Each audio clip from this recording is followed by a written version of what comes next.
מה המצב, קהילה יקרה? רגע לפני שאני נכנס איתכם לעומק על מה אני חושב שיהיה בשווקים וכולי, אני מודיע מראש זה הולך להיות סרטון יחסית יותר ארוך. אז בדרך כלל הסרטוני ניתוח שווקים שלי הם 2 דקות ממה שאני שולח לכם. זה יותר ארוך כי אני רוצה להיכנס איתכם רגע לעומק, ואני רוצה להבין יחד איתכם למה קורה מה שקורה עכשיו, אוקיי? ואני לא מדבר מבחינת השוק, אני מדבר מבחינתכם. בואו נבין רגע מה קורה. יש סיבה שבגללה הרבה מאוד מכם רגע מרמים את היד ואומרים פאק, מה קורה לעזל כרגע בשוק, ופתאום כמה מכם אולי גם מתחילים להתייאש, כמה מכם מתחילים לומר קריפטו זה סקאם, זה לא מה שסיפרו לי, ואחרי זה ככה וככה וככה, ואחרי זה יוצאים מהשוק, מוותרים, או שלפחות מנסים פחות, אוקיי? מפסיקים לנסות. זה בדיוק ההפך מה שצריך לעשות, אבל אנחנו נדבר על זה עוד רגע. קודם כל, למה זה קורה? הסיבה שבגללה זה קורה זה כי הסיפור שסיפרו לאנשים בנוגע לקריפטו הוא פשוט מהשורש שלו שגוי. מה שסיפרו להם זה קריפטו זה רק עליות, הכל בסדר, זה גן עדן לכסף וזה מדפסות כסף בלתי נגמרות. זה לא, אוקיי? מה זה כן? זה המקום שבו אפשר לייצר כמויות כסף בלתי נגמרות אם אתם הסוג בן אדם שמספיק חזק כדי להכיל את זה. מה זה את זה? להכיל גם את הירידות, להכיל גם את העליות, להכיל גם את השעמום, להכיל גם את הלחץ, את החדשות, את הכל, אוקיי? למה קורה מה שקורה עכשיו? ולמה כל כך הרבה מכם מרמים רגע את היד ואומרים לי, תקשיב, מה לעזל קורה? מה לדעתך אמור להיות? מה יש? אוקיי? הסיבה שזה קורה זה כי אנשים מרגישים הרבה יותר מחויבים לקריפטו כשהם רואים עליות. כשהם רואים עליות, אתם גם יכולים לראות את זה ממש בקהילה שלנו, זה איזשהו טריק פסיכולוגי שאני מאוד מאוד אוהב לעבוד איתו. מי מכם שנמצא איתנו הרבה זמן יודע שהיה לי 2 קהילות. היה לי קהילה אחת קודמת ויש לי עכשיו את הקהילה הזאת, הקהילה החדשה.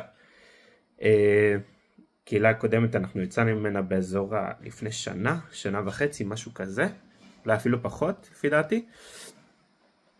זה לחבר'ה יותר ותיקים מה שנקרא, וגם שם הייתי עושה את זה, את מה שאני הולך לעשות איתכם עכשיו, שזה פשוט להבין בזכותכם מה המצב שלנו כרגע בשוק. אז סורי אם אני טיפה מנצל אתכם, זה פשוט לעזור לי להבין את התמונה, אחרי זה שאני אוכל לתת לכם את התמונה הרבה יותר מדויקת והיותר נכונה בנוגע למה קורה כרגע. אז מה אני עושה? מה שאני עושה זה פשוט מנתח את ההתלהבות, את ההתחייבות, את ההסתכלות שלכם ואת הרגשות שלכם כלפי השוק כרגע. מה זה נותן לי? זה נותן לי להבין באיזה מצב אנחנו נמצאים בשוק, מצב שבו סביר יותר שיהיה עליות מאוד מאוד חזקות, או ההפך. איך אני מבין את זה? אני מבין את זה כי כשאני רואה שאנשים מאוד מאוד מתוסכלים בנוגע לשוק קריפטו, כי הם רואים ירידות, כי הם לא רואים תוצאות, כי הם לא מצליחים, בלה בלה בלה, אני יודע שבדיוק הולך לקרות הדבר ההפוך. כי אני יודע שמתי שאנשים מתייאשים, אז מתחילים מעליות, אוקיי? וכשאני יודע שאנשים אומרים פאק קריפטו זה הדבר הכי טוב בעולם, אני עושה כל כך הרבה פאקינג כסף, קורה ההפך, אוקיי? אחרי זה קורה ירידות, ואחרי זה כזה פאק, הכל בסדר, זה יעלה כמו שזה עלה עד עכשיו, ואחרי זה מפסידים, ואחרי זה נאכל להם התיק ומאשימים את כל העולם חוץ מאת עצמם, אוקיי? אז זה אחד מהטריקים הפסיכולוגיים שאני אוהב לעשות מבחינת ההבחנה שלי בנוגע לשוק. מה שתסתכלו בקבוצה שלנו, אוקיי? תסתכלו בקבוצה שלנו על ההודעה ששלחתי היום, על מי מכם רוצים שאשלח להם רגע את הניתוח הזה, ו5 אנשים הגיבו באימוג'י, אוקיי? 5 אנשים רצו את הניתוח. אבל כשהשוק היה במחיר גבוה יותר, ביטקוין היה במחיר גבוה יותר מעל $100,000, הממוצע הוא 20-30 אימוג'ים שאנשים מגיבים. משמע אנשים יותר שמים לב, עם יותר פוקוס בנוגע לשוק, עם יותר מעוניינים בנוגע לשוק, יותר מחויבים. שמים לב להבדל? מה שצריך לקרות בתכלס מבחינתכם זה בדיוק הצורה ההפוכה. אתם צריכים לשים לב לשוק, כשכל השאר לא שמים לב לשוק. זה מה שאמור להיות. אתם עושים ההפך, כי אני מבין, זה הפסיכולוגיה האנושית המאוד מאוד בסיסה שלכם.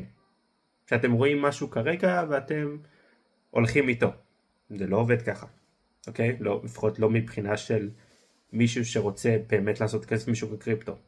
כי זה לא הכל שושנים ופרחים יפים. כי זה לא. אוקיי? עכשיו, מה אנחנו אומרים לעשות?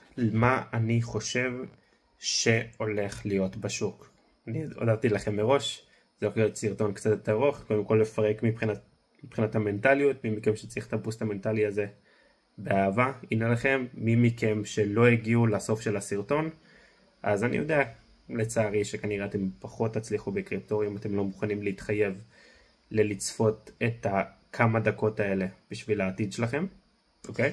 אז זה ההתראה שלכם, של כנראה אתם לא תצליחו, אבל אתם לא תראו את זה, אז מצטער בשבילכם מראש. עכשיו, מי שכן רואים את הסרטון הזה עד הסוף, מוזמנים לעשות לי אימוג'י של יעלום, להגיב בתגובות על ההודעות, על הסרטון הזה, אימוג'י של יעלום, שאני אדע מי שצפה בסרטון הזה עד הסוף. אוקיי, סתם איזה טריק מעניין שאני רוצה לעשות, לראות מי מכם אשכרה תותח. טוב, עכשיו נכנסים למוד של הרובוט. מה זה אומר? ככה אתם צריכים לעבוד, אתם צריכים רגע לנתק את כל מה שאתם שומעים בנוגע לכל דבר אפשרי, להתנתק מהעדר ולהבין מה נכון תכלס, מבחינה טכנית. לא מעניין אותי חדשות, לא מעניין אותי מספרים לי שככה, לא מעניין אותי שאמרו ככה וככה, לא רלוונטי, לא מעניין. מה כן לי מעניין? לנתק את הרגש, להיכנס למצב טכני ומצב מפוקס. בואו נעשה את זה ביחד. עכשיו הגענו לפן הטכני. אם מה שאמרתי לכם עד עכשיו מבחינת המנטליות זה עוד לא שם, לא משנה מה אני אלמד אתכם בפן הטכני, סורי, אתם פשוט לא תצליחו, אוקיי? אני מצטער מראש, זה עובדה. זה למה בנינו את זה בצורה הזאת, קודם כל מנטליות ורק אחר כך טכני, אוקיי? מה אנחנו רואים מבחינה טכנית? אנחנו רואים פה את הביטקוין ברמה השבועית, אנחנו רואים פה אזור דימנד, כרגע המחיר של הביטקוין מגיב מהאזור דימנד, סביר לי שגם הוא ירד אולי עד לפה, במידה והוא ירצה להמשיך לרדת, או שהוא יגיב מפה לעלייה. אם הוא מפה יעלה, סבבה, יגיב מהדימנד, אם לא, אז הוא כנראה רוצה לממש את כל הפקודות קנייה שמחכות לי עד אזור $77,000, אוקיי? סביר לי שזה יגיע גם עד לשם, ומשם כנראה שיעלה, לא על המצע, זה רק דעתי. אוקיי, מעבר לזה, ביטקוין דומיננס. אם אתם זוכרים בניתוח שוק הקודם, אני צילמתי לכם את הגרף הזה ואמרתי לכם מה לפי דעתי אמור לקרות בו. אוקיי, וכמו שאתם רואים, קרה בדיוק כמו שאמרנו, היה פה עלייה, נגיעה בסופליי, משמע נגיעה באזור שיש בו הרבה מאוד פקודות מחירה. כמו שאתם רואים, המחיר הגיב ממנו, אזור סופליי זה הכוונה, האזור האדום הזה. המחיר הגיב ממנו, ירד למטה, שבר למטה את הקו מגמה, והמחיר יורד פה בביטקוין דומיננס. מה זה מספר לנו? זה מספר לנו דבר שהוא טוב בסופו של דבר, כי זה אומר שככל שהגרף הזה יורד, ככה כסף יוצא מביטקוין ונכנס אל שוק האלטים. וכתוצאה מזה, כמו שאמרתי לכם שהולך לקרות, אנחנו רואים כרגע עליות באלטים. כמובן שזה רק ההתחלה, האחוזים שאתם רואים פה זה כלום ושום דבר, אבל זה אחלה התחלה. אוקיי? אז עכשיו כמה מילים לסיום. מי מכם שבאמת חזק מנטלית מספיק כדי לשרוד את כל זה ולא לערב רגש בכל ההשקעות שלו ובכל ההסתכלות שלו לגבי השוק, הוא זה שהולך להצליח. מי מכם שעכשיו יסתכל על הסרטון הזה ויגיד, טוב נו, לא מעניין אותי מנטליות, תראה לי רק טכני, אתם לא הולכים להצליח. כאילו, אתם מאוד אימפולסיביים, אתם מאוד מסתכלים על זה בצורה מאוד מאוד שטוחה, ולאחר מכן אתם מפסידים. אני בטוח שכולכם מכירים את המשפט הזה של תקנו בזול, תמכרו ביקר. אתם עושים כרגע בדיוק ההפך. אני בטוח שהרבה מאוד מכם נכנסו באזור $116,000 למטבע ביטקוין, וכרגע נמצאים בהפסד, כי פשוט עשיתם בדיוק מה שלא הייתם אמורים לעשות. מה שהזהרתי אתכם בנוגע אליו בסרטון הזה. אוקיי? מה שהזהרתי אתכם זה אתם צריכים לשים לב לשוק כשהוא למטה, לא כשהוא למעלה. משמע לשים לב לשוק עכשיו. להמלצה, קיבלתם פה 10 דקות, באהבה רבה. שוב, מי שצפה עד סוף הסרטון הזה, שמנו לי אימוג'י של יעלום. וחוץ מזה, מעריך כל אחד ואחת מכם, תודה שאתם פה, ובהצלחה לנו בבולרן הכי חזק בהיסטוריה. זו דעתי, אתם יכולים לא להסכים, אתם יכולים להסכים, שלכם לגמרי, בהצלחה. מי שצפה עד הסוף, שוב, ביי ביי חברים.